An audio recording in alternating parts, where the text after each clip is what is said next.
Hello, everybody, and welcome to this session about cultivating wellness in tumultuous times. Whether you're joining me in person today or watching this video later, at a time that's convenient to you, I just want you to know that you're really welcome here, and we're so glad that you're taking this time out of your busy life and out of your busy day to sort of spend some time just taking care of yourselves. I think we need this more than ever.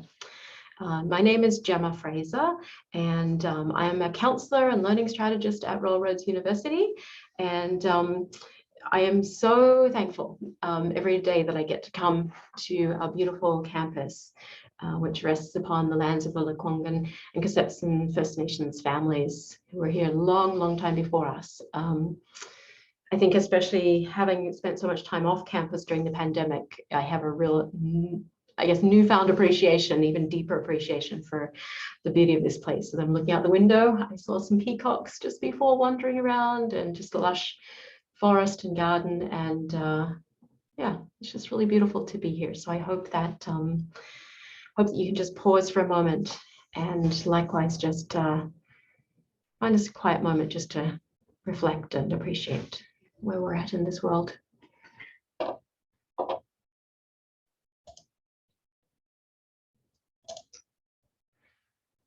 So our plan for today is, if you've done any of our sessions before, you'll know that we always start with a bit of a check-in and a grounding exercise, and just really help us to focus in on being present with each other and present for this time. We're going to then talk about uncertainty and some of the impacts of that on our physical well-being and our mental and emotional well-being. And then we're going to spend the bulk of our time talking about some strategies for navigating uncertainty. And then we'll see how we're going. If we have time, I have another grounding exercise that we'll do, and then we'll do a brief checkout, and I'll let you know how you can book appointments to either further the conversation or get some one-on-one support if there's in any way that we can be of greater support to you during your academic journey with us. So let's take a moment now just to take a quiet moment to check in with how we're doing. There's no right or wrong way to show up to a time like this. No expectations on how you are. If you feel comfortable popping a word or a description of how you're feeling today in the chat box, that's wonderful. Or you can just reflect to yourself how you're feeling. You see I've got some goofy faces on the screen there to give us some ideas about what we might be doing, how we might be doing. For myself, I'm always a little nervous doing presentations, but I'm also really happy. I'm happy today, and I had a good night's sleep last night, so I'm not feeling tired, which is a nice, pleasant change for me. So it's great. This is one way we can check in. Another way we can check in is using a scaling question. And you'll see on the screen here, I've shared that we've got this scale of 1 to 5. And we can go where 1 is kind of cool as a cucumber, no stress at all, feeling pretty relaxed. And 5 is where we're feeling pretty maxed out with stress, perhaps feeling completely overwhelmed and having brain fog and not able to make decisions or think very clearly, and at that 5. And again, there's no right or wrong way to show up. And this is just a moment to check in with ourselves. So I'll quiet for a moment and let you see where you're at today. Okay, I see in the chat box, yeah, some people feeling overwhelmed and exhausted, and some 5s up there. Yeah, I'm sitting right solid at a 3, I think, today myself. So one of the reasons why I like these scaling questions is they're a really simple tool to use to just take a moment to just kind of go, where am I at? And if you find yourself at sort of a 1 or a 2, there's an extension question you can ask yourself, and that is, what am I doing to help myself stay at a 1 or a 2? Like, you're doing something really beautiful and really great there to stop your stress levels getting overwhelming you. So what is it you're doing? What's happening in your life right now that's helping you stay relatively relaxed? For the rest of us folks who are at sort of 3, 4, or 5, that's okay. It's really quite normal when we have busy lives to slip up into sort of the 3, the 4s, sometimes the 5s. really quite normal for us to slip up there. What we want to try to do is to avoid getting stuck there for too long, because that's when we start to see really sort of detrimental physical effects to our well-being. But the question that we can ask if we notice ourselves at a 3, a 4, a 5 is this, what small gesture could I make for myself to bring me down half a notch or a notch? What's one small thing I could do that would help me feel supported right now to help me bring down half a notch or a notch? And hopefully today, as we go through this together, I'm hoping that maybe we'll be able to do that together. No promises, of course, because it's not always easy, but we just want to start to ask ourselves those questions. What one small thing can I do to help me feel just that little bit better? Wonderful. Thank you for sharing.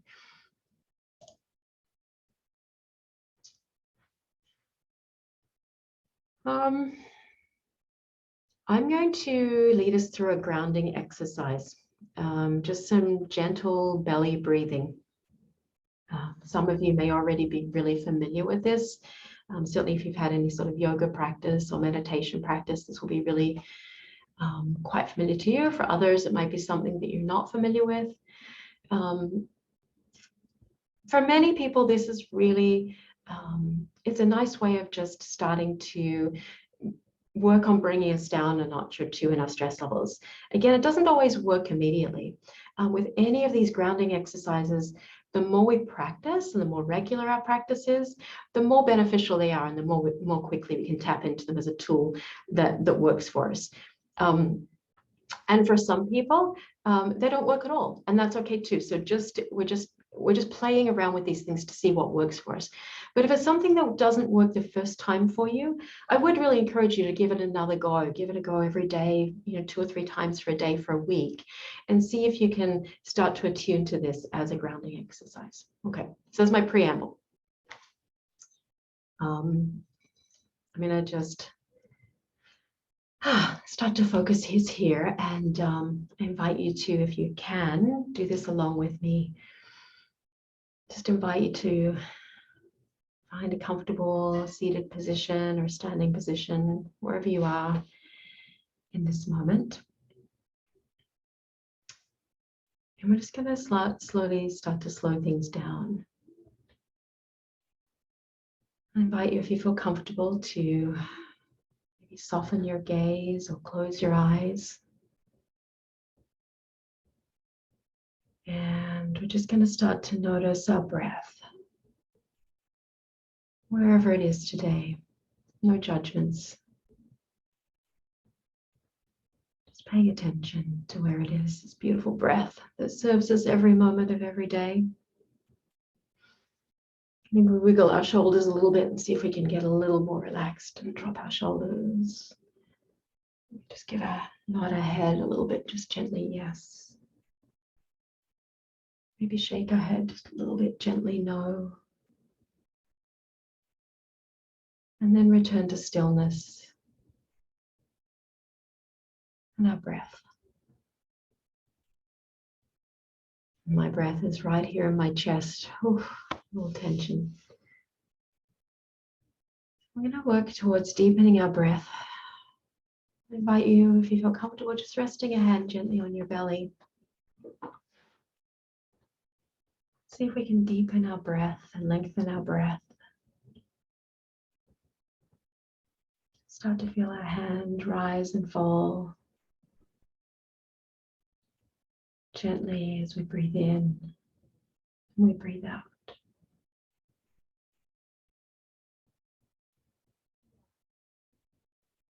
And lead us through 3 long, slow belly breaths together. And then allow you to do some on your own. So all together now, I invite you to breathe in and hold and breathe out.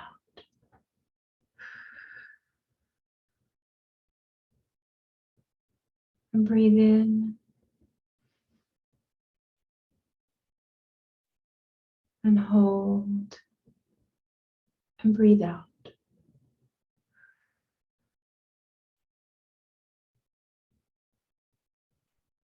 And breathe in. And hold. And breathe out. I'll let you continue your own cycle at your own pace for a few more breaths.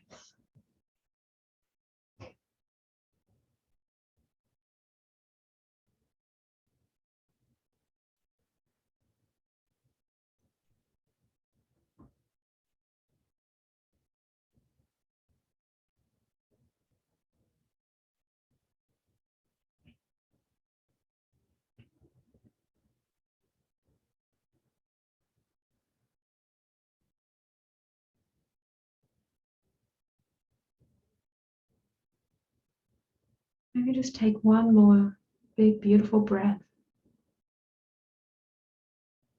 and close the cycle.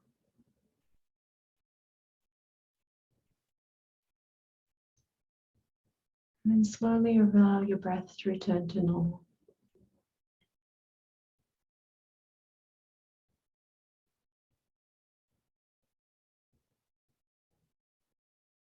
Take a moment just to gently check in with yourself, how you're feeling now.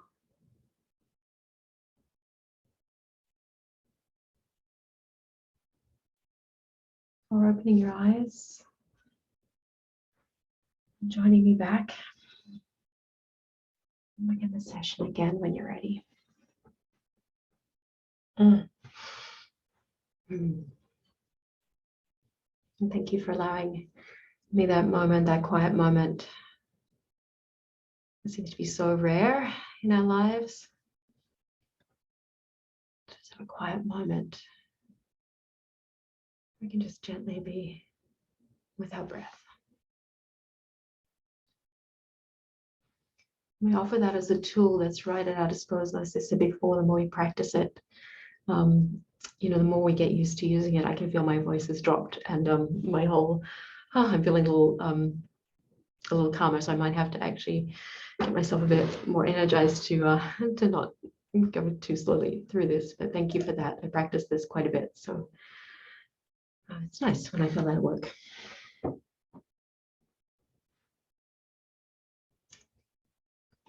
So when we were creating this workshop, my colleagues and I were talking about the landscape of the world that we've been in for the last several years, and just the level of so much uncertainty that we've had. COVID and all of its uncertainty, and then, world traumas the world over, really, that have been creating so much uncertainty for so many people.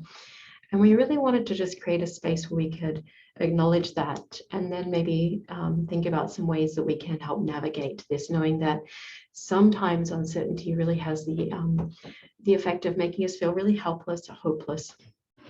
Oftentimes makes us feel really stressed out, and sometimes it can be helpful to understand why that is, so that we can understand better why we're feeling the way that we are, and ways that we might be able to move through that in a healthy way. So I think this has been complicated. This work of uncertainty has been more complicated by the fact that we're all in this together, and in some ways that's really reassuring. Like, we're not in it alone. We're really in this together. But whenever we're talking about uncertainty or grief or hopelessness, we have to understand that each of us will navigate that differently. And sometimes when I might be grieving something in a certain way, I might be bumping up against other people who are at a different stage, right? Some people might be at the happy, cheerful, come on, let's just, soldier on kind of moment. And I might be really just in a puddle on the floor in really just in kind of the messy grief around the uncertainty or the fear. So it's hard to know where to turn for support sometimes. So all of this is really, really normal, and it's hard. Uncertainty is one of the most difficult things as human beings that we have to sometimes deal with. And part of the reason for that is we're actually hardwired to look for certainty, because when we have certainty, we can be sure that we're going to survive. So what happens when there's uncertainty is sort of the older part of our brain, the more, what do you call it, more primitive part of our brain starts to kick into its processes, which bring up the feeling, the experiences of flight or fight or freeze or fawning. And those are really, really important survival responses in our body or in our brain. But the trouble is that we get stuck in those with that amygdala doing all the work, that our prefrontal lobe can actually shrink and our executive functioning skills can be limited, and we get brain fog and not able to make good decisions that work in the modern world. There's things like our stress hormones go up, and if we get stuck with stress hormones for too long in our bloodstream, they can make us feel they can impact our physical well-being, and things like high blood pressure, some heart diseases and illnesses and things like that can be more prevalent. So it's really important to have an understanding that this is a survival, like when we feel uncertain, our brain goes into survival mode, but it really isn't that helpful, because if we get stuck there for too long, then it can start to have detrimental impacts to us. And of course, when we're students, we need that prefrontal lobe, that more modern part of our brain to be working and functioning well, so that we can function well and learn well. So I think this is a really good thing to understand is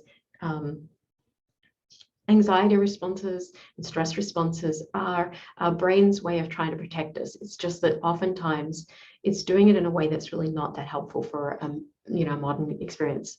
If there's a tiger or a bear in the corner of the room, we really want this part of the brain to be really active to protect us. But when we're dealing with things that are beyond our control, that part of our brain is really just working overtime in a way that's actually it's not designed for. So as I mentioned before, we're in a time in history where there are so many challenges from our world, from climate change, war, pandemic, all sorts of personal stressors going on. And my colleagues and I, we came up with a list of some things that we hear about from students in our one-on-one sessions, or as we're having conversations with other staff and faculty. And I'm curious if anyone has anything to add in the chat box too. But things that we're hearing is, like still uncertainty about when we can see our family and friends. I haven't seen my own family who are in Australia. I haven't seen them some of them for 5 years. So that's been way too long, and that's a lot of uncertainty still around that. For some people, we're still dealing with financial uncertainty or financial strain that's causing a lot of stress and pain. Planning for the future still feels quite fraught for many people. There's still lots of health concerns, especially for those of us who have compromised health issues, or young children who aren't vaccinated, or challenges being vaccinated. Just our health in general is really challenging. And then I think some of the world events have created a general sense of unease or hopelessness on just so many fronts. Someone's added in the chat box, the increased cost from fuel to food. I know it's going up so much. I calculated a grocery bill the other day, and it was like 20% higher than it feels like just a couple of weeks ago. So I think we're feeling we're feeling it and experiencing. We have these tangibles that's just jumping up in certain areas, and like, when does this end? So lots of challenges in this time. Yeah, thank you. In the chat box again, the cost of housing, particularly in certain centres like Victoria, here in Victoria, it's very stressful for people who are either looking for a new house, for a new place to live, or unhappy with their current situation, or moving here for school. It's definitely something that is very stressful. So these are all things that we're all navigating together and rubbing up against each other. And as our stress levels get up higher, most of us are not our most pleasant self. I know for myself, the more stressed I get, the more edgy I tend to be, and that's really hard when two edgy people meet each other. It can be difficult. So this is a particularly difficult time because we're all in it together. Yeah, and again, pro-vaccine versus anti-vaccine positions amongst friends and families. Stuff that's, things that we haven't really had to navigate in the past. So lots of things that are making us feel uneasy and and uncertain and unsure, and using a lot more kind of mental bandwidth to navigate. Yeah, thanks for adding those added things. This is definitely a trickier landscape. So knowing that there are things that are very challenging at this particular time, we wanted to just share with you some of the ideas that we know from the field of psychology and certainly other fields too around self-care, around what we can do to help navigate. We can't take these dimensions away from life as we're experiencing right now, but we can look to ways that we can maybe navigate them in a healthy way. And I'm going to go walk through each of these, but just to give you an outline. So we're going to talk about, focusing on what's in our circle of control compared to what's outside of our circle of control or our circle of concern. We'll talk about self-care. We're going to talk about cultivating optimism, and I don't mean just sort of happy for the sake of being happy. I mean like really some deeper work on optimism to balance some of the more negative experiences that we might be having in our emotions.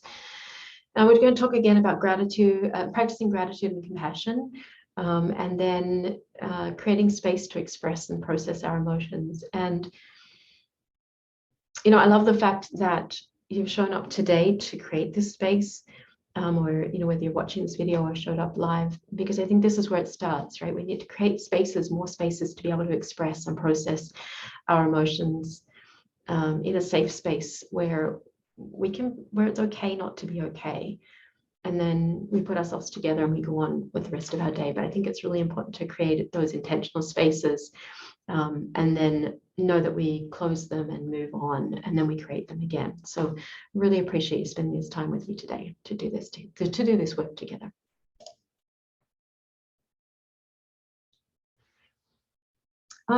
Some of you, if you're social media users, may have encountered this idea of a circle of control. I remember there were a few different versions that people shared with me way back at the beginning of the pandemic. And it was kind of neat to see it, because this is something that Sarah, the other counselor, and I've used with some of our students in the past.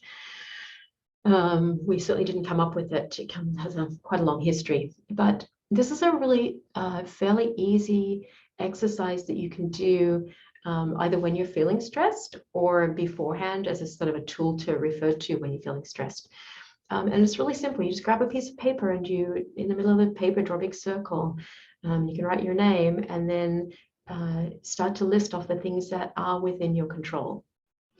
And then outside of the circle, you start to listen things that you're concerned about, but that really are outside of your control. So we've, obviously given you some examples there. The weather is outside of our control, and we might be concerned about it. But what is in our control is how we dress for the weather. Okay, so that's a kind of a bit of a pitiful example of how we might do this. Other ideas might be the pandemic. We can't really control the pandemic, but we do have some control over things like whether we choose to wear a mask or not, whether we get vaccinated or not, how close we spend with people who align with our own ideals around vaccinations or non-vaccination. So there are some pieces that are in our control. So focusing on what's in our control and what's not in our control. We recently added the war in Ukraine, so the invasion is something that I think a lot of us have a lot of concern about, but in many ways, it's kind of out of our circle of control, which when we have things that are outside of our circle of control, when we focus too much on that, we start to feel hopeless and helpless. We start to tend to feel more anxiety when we focus on these things. So it's okay. We really want to be concerned citizens. But when we start to notice those feelings of anxiety start to creep up, we can refer to our circle of control and go, okay, am I focusing on my circle of concern? That's okay, or my area of concern, but where can I shift to my circle of control? So in this instance, it might be, you have control over where you donate your time or where you donate your resources. What are the ways that we can actually take control to make an impact on this thing that is of concern to us? So hopefully that makes sense. Again, if you want to work on this with a counselor, we can certainly go through this together. But it is one way we can start to draw some gain some control and reduce those feelings of hopelessness and helplessness that many of us feel by focusing on, okay, what's in my corner of this world that I can control and take care of.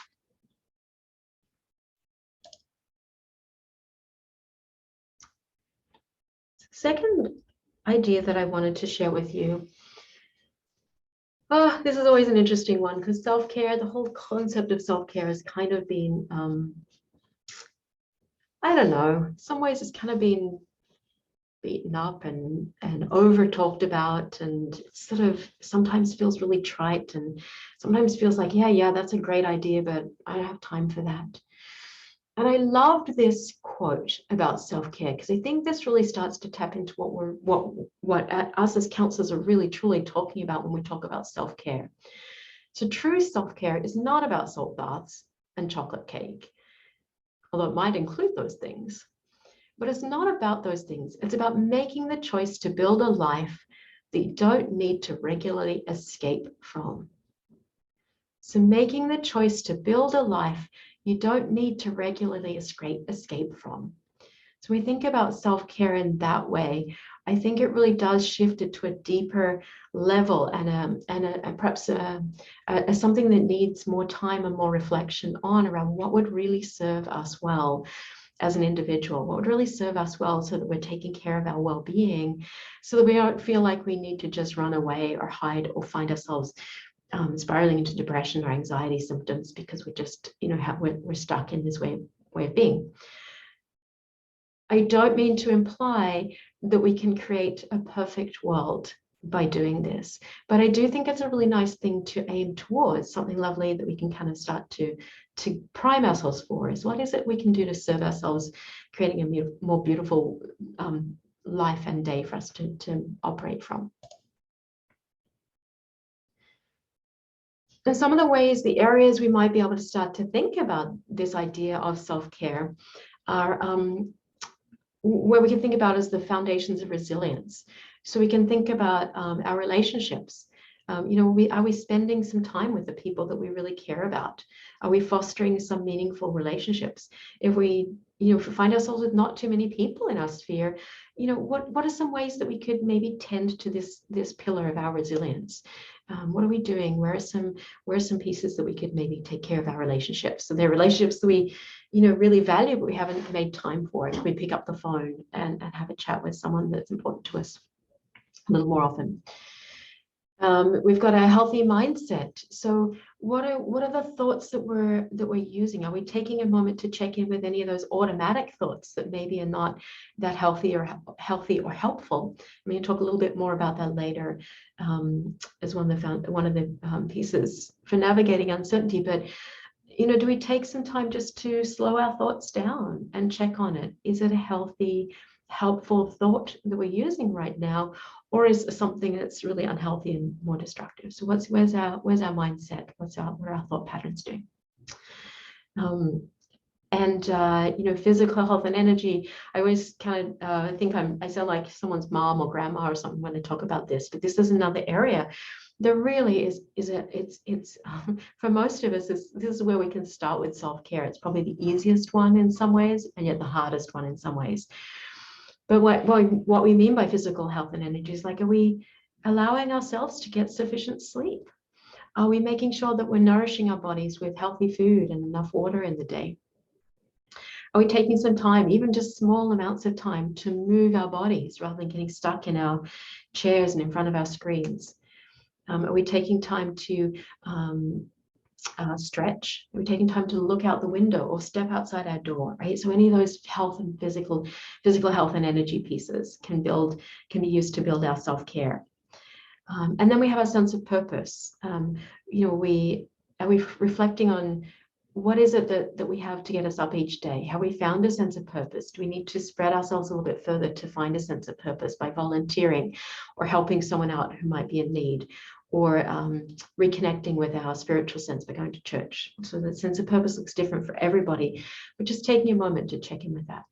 So these are things that I would love for us to think about for our next slide, where just taking a moment, maybe in the chat box, just to share some ideas around self-care, and what might that look like for you? We're a really small group today, so maybe we'll just spend the time in the chat box.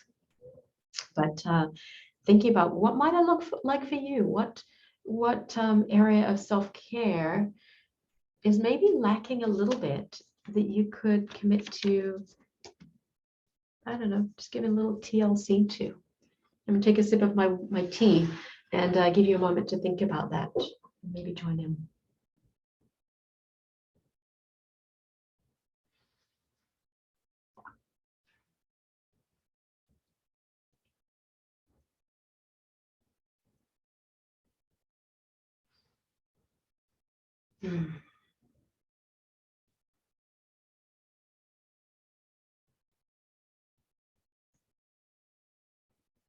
Great, thanks for sharing. Yeah, healthy mindset and diet are areas that I think a lot of us could work on for sure. I really appreciate you sharing that, because I think it's hard, right? It sounds so easy sometimes. So I'm going to eat healthy, but to actually put that into practice, yeah, chips are my nemesis. Chocolate is my evening nemesis, or ice cream. So yeah, just trying to navigate that and maybe crowd in with healthier options of self-care first, like healthier fruits and vegetables. Can be one way I could maybe take a little bit better care of myself. And wonderful, someone says getting outside helps you. Yeah, for sure, I'm the same. Anytime I can get myself to walk through the door and spend just even a moment outside, I notice and pay attention, I notice a shift in my well-being. So thank you for sharing that. That's really great too. It can be so hard sometimes when we're feeling overwhelmed, we're feeling stressed or depressed or worried. It can be so hard to actually take that step through the door, but it can be so beneficial. Wonderful. Yeah, hiking in nature. Oh my gosh, and we're so lucky here to have these beautiful surroundings, to be able to take ourselves out into and take a moment just to take care of ourselves. Lovely. Oh, and someone has a dog. Wonderful. I love that. Love when people have pets, right? Because that's another way that we get this built-in self-care sometimes, right? You're right. It's so much harder sometimes to go out, but if you know that you have to take care of your dog, so taking care of your dog, you're taking care of yourself too. So thank you for sharing that. That's a great strategy to use for self-care. It's really kind of building it in there, right? This lifestyle that's really supportive of you and your well-being. Thank you for sharing that. Those are great ideas. So if you haven't really thought about intentional self-care rather than kind of one-offs, like I'm going to eat, some, I don't know, chocolate cookies now. If you can really spend any time thinking about a deeper routine of self-care, maybe go back to that quote that I shared with you around building a lifestyle that you don't want to regularly escape from. What would it look like if you were to create a lifestyle where you're like, yeah, this is okay. It might be stressful, it might be difficult, it's probably challenging, but generally speaking, I'm okay because I keep having these moments where I'm taking care of myself. And I like to think about this as just gestures to ourselves, right? Just gestures of care that we might easily give to someone else, but oftentimes we're not so good at giving to ourselves. Like, this is the hard stuff for most of us. We're usually much better at caring for other people rather than for ourselves. So this is about just offering ourselves, yeah, small gestures of care.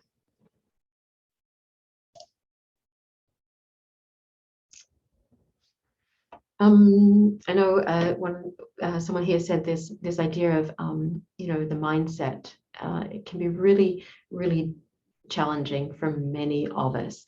We've listed here some types of negative thoughts that occupy many of our minds, and we hear a lot about these now in our counseling sessions. But some of us are real self-critics.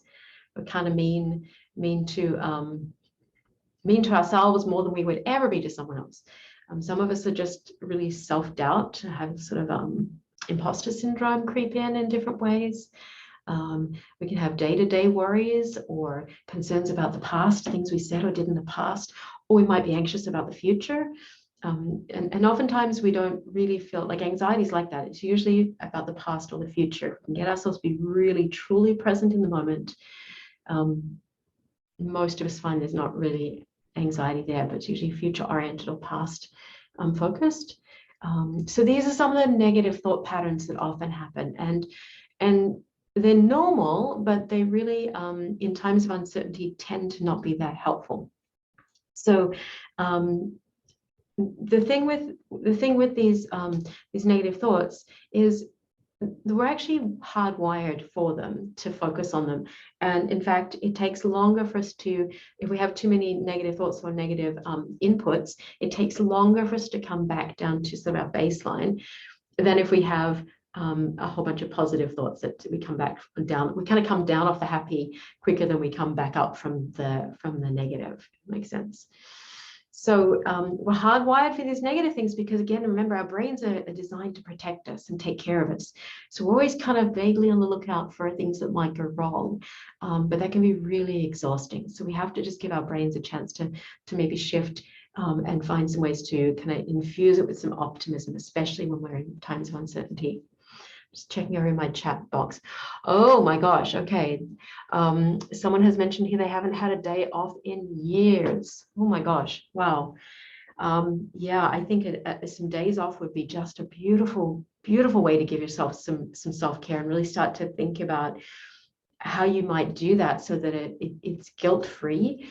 And it's your time for taking care of yourself so that you feel better on your on days, right? So we're thinking about it as a continuum. Days when we're working hard and days when we're off are still part of the same, right? We need both in order for us to be well. So thank you for sharing that.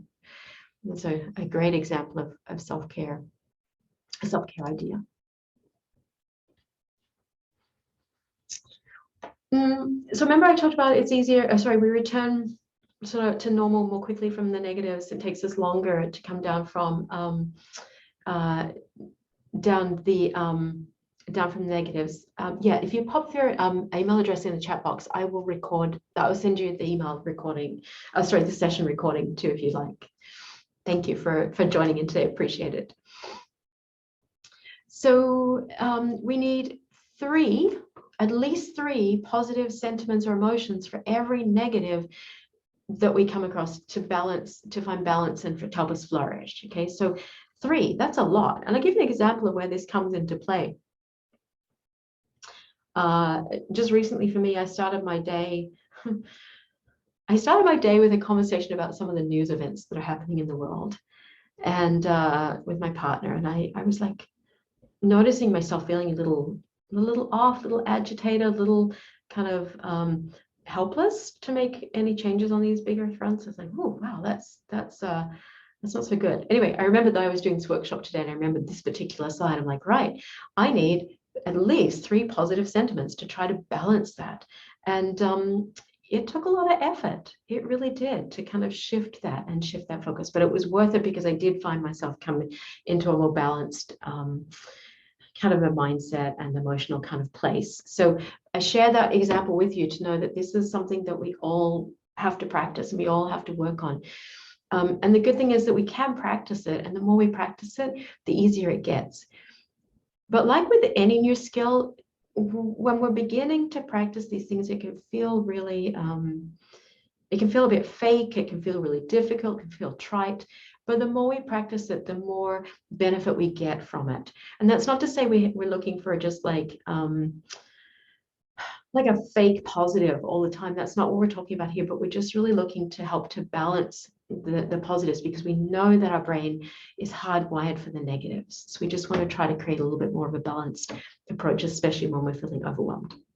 I'm going to question you can take away for yourself to ponder throughout the day, or what are some positive messages that you need to tell yourself today?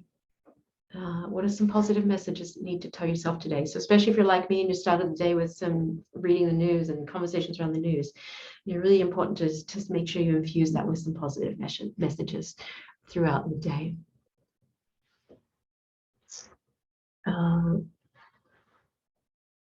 I'm going back to the chat box here. So yeah, feelings of guilt when you take the breaks. Beating yourself up about not just working, and spoils the break time and doesn't allow relaxation. Yeah, gosh, that's I think that's a lot of what a lot of students experience. I have quite a few thoughts around that. And I'd be happy, I know any of us as counselors would be more than happy to talk about in more depth as well. But, my brain goes straight to the thought that most of us think that hard work and working all the time is what we need to do to accomplish a goal, right? Like school or an assignment or a thesis. But in reality, our brains need so much more than that. In fact, our brains need at least as much time in a state that's called diffusing as what they do in focusing. And what I mean by diffusing is we're actually doing the exact opposite of focusing. We're actually taking a step away from whatever it is that we're working on. Like I'll talk about an assignment. We're working on an assignment. We focus on that. We're doing our readings. We're doing our writing. We're mapping out our ideas. That's focused work. But our brain actually needs us to take a big step away from that and diffuse so that we can learn and we can see ideas and put the ideas together. It's a much more effective and efficient way of learning, and it's a much more effective and efficient way of doing really comprehensive work for school. And when I talk about diffusing, you can find that in things like going for walks, a great way to diffuse. Taking a warm shower, another great way to diffuse. Doing your dishes or any kind of housework, great diffusion technique. Taking a nap for half an hour is again another great way to diffuse. So it allows your brain that moment to relax and just do the sorting that needs to do, so you can come back and do the hard work, the focus work you need to do. So if you're feeling guilty, you can remember me saying this and go, it's actually a part of the learning. It's a part of the work that you need to do, because we're not actually working very effectively when we don't give ourselves breaks. So that's my two cents on that one, but I'm happy to have more conversation around that later at some point.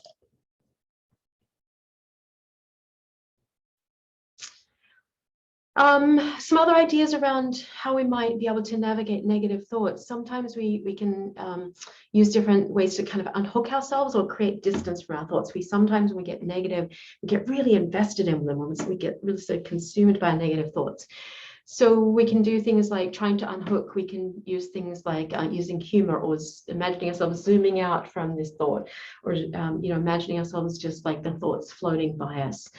One of my personal favorites is just thanking our thought, thanking it for showing up, knowing that it's trying to protect us, but then acknowledging that it may not be the most helpful thought right in this moment, but just really honoring those thoughts and then asking it to just kind of take a back seat and let's replace it with something more helpful in that moment.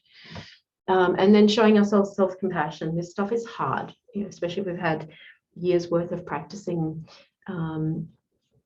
patterns of negative thinking. We just need to show ourselves some compassion while we're sort of shifting to maybe a more positive way of thinking and maybe a more positive way of moving through the world. Because it's not easy. This is it sounds easy when I say it, but we just know that this is not none of this is easy stuff to do. It takes effort, it takes time, it takes self-compassion.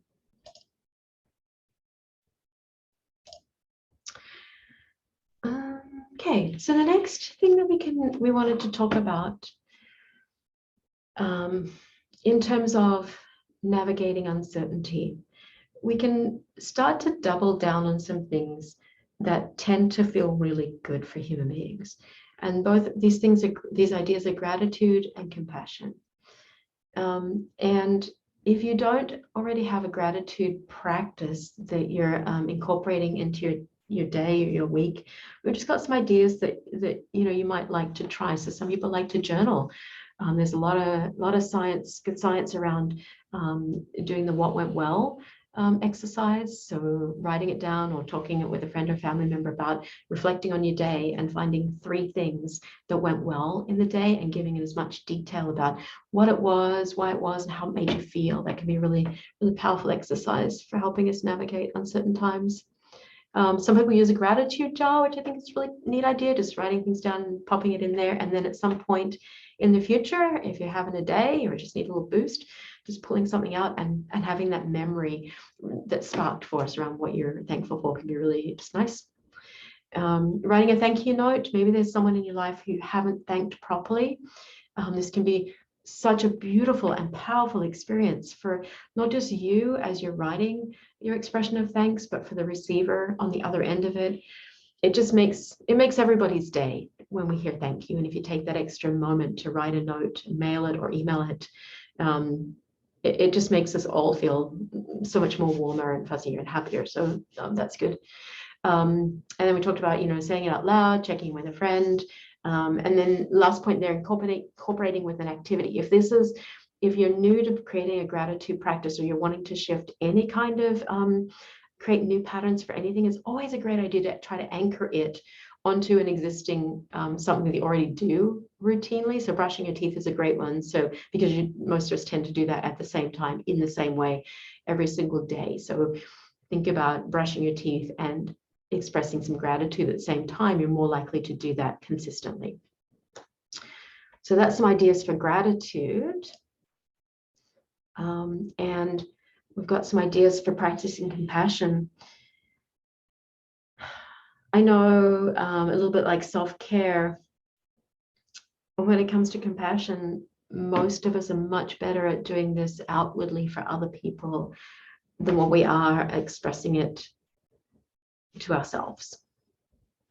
And so I would say that this is equal measure. Both are really important when we're navigating uncertainty and when we're in these tumultuous times or struggling with anxiety or depression, is really practicing deep compassion for others and for ourselves. Some of the words I've got on the screen here you may have heard before if you've done any meditation practice or yoga practice. But I guess as I go through these, I would just love you to think about, reflect on, what are you longing to hear when you allow yourself to have a quiet moment? What is it that you're longing to hear? And you need to hear from yourself as much as you need to hear from anyone else. And words like, may I be kind? May I be gentle? May I forgive myself for not being perfect? May I feel safe? May I feel happy? May I love myself just the way I am? And maybe there are other words of compassion that you need to allow yourself to hear in a quiet moment. Just get used to turning some of that compassion that you probably have for other people, and just allowing yourself to turn that in on yourself, knowing that it's okay. It's okay to turn that compassion and that care and that kindness onto yourself, even though we feel like we might not deserve it. But it's okay, and we need that, all of us.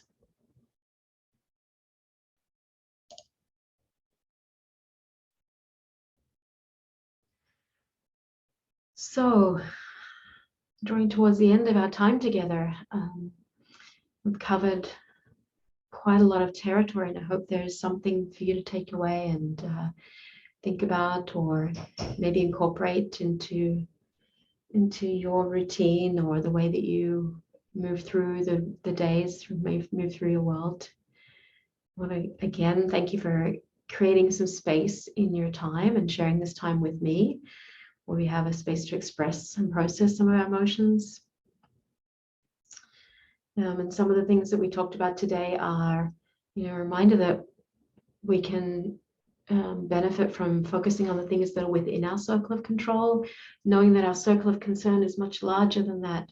But if we feel overwhelmed, we can just bring it back into our corner of the world and focus on what's in our control. So we start to diminish our feelings of helplessness and hopelessness and start to be able to make a difference for our well-being and maybe others around us.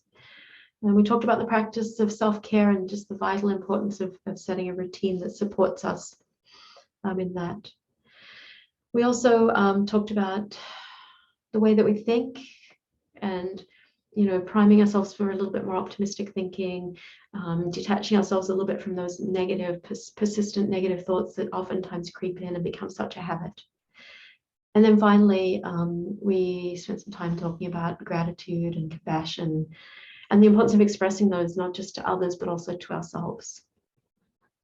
So I'm hoping there's something that you can take away from this time that we've spent together.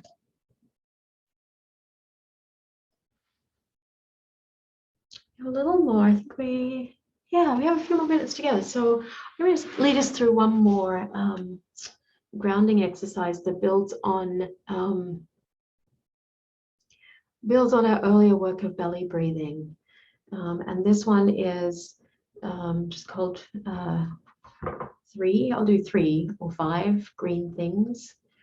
And what we're going to do is we're just going to spend some time connecting with our deep belly breathing. And we're also going to incorporate it with a bit of an extension of our gaze to get out of our kind of here kind of space that we often find ourselves in, especially if we're doing computer work, and look beyond that to find and notice some green things. So I'm feeling like I'm cheating a little bit because there's lots of greenery outside my window today, but you can pick any color, of course. So once again, I just invite you to join me as we sit comfortably, take this final quiet moment together. We close our eyes and soften our gaze. And just start to notice your breath.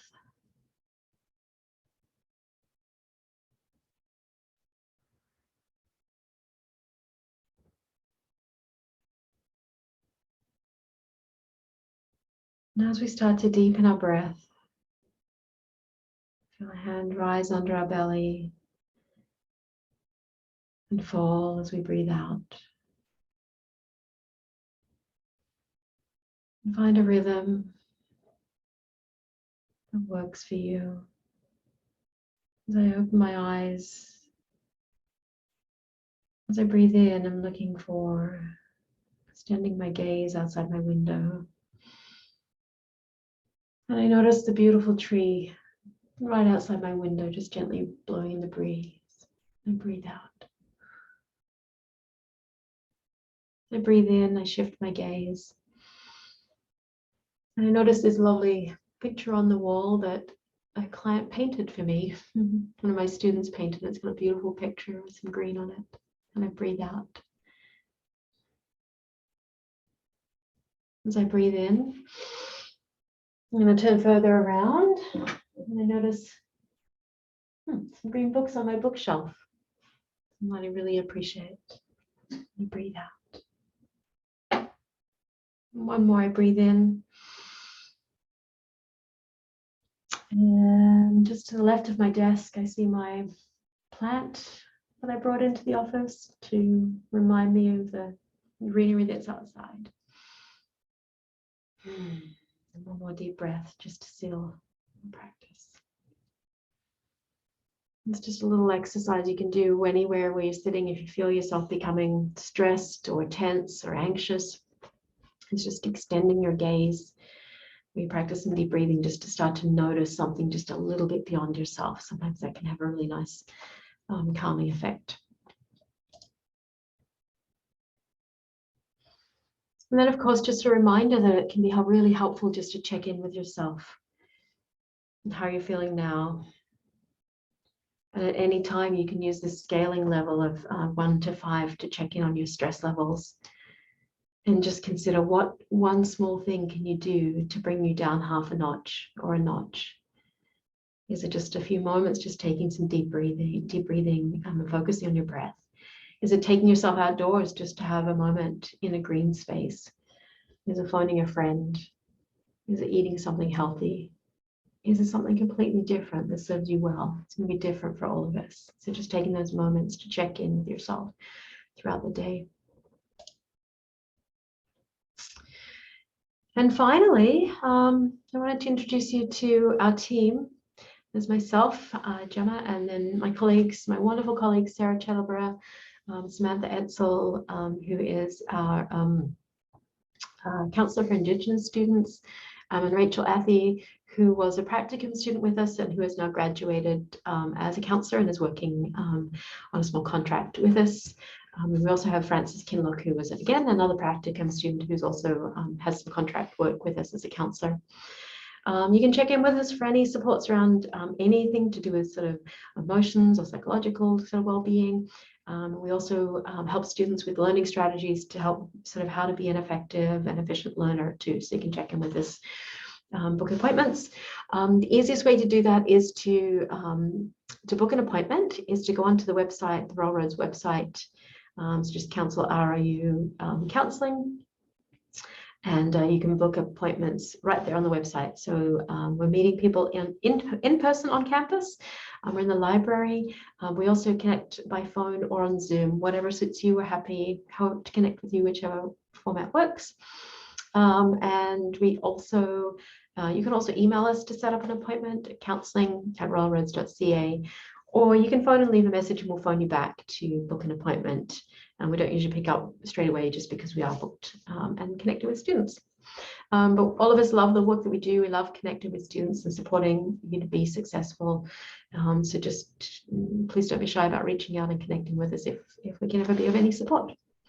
So that's it for now. I'm going to stop our recording and just thank you again for joining us. And yeah, thank you for joining in today.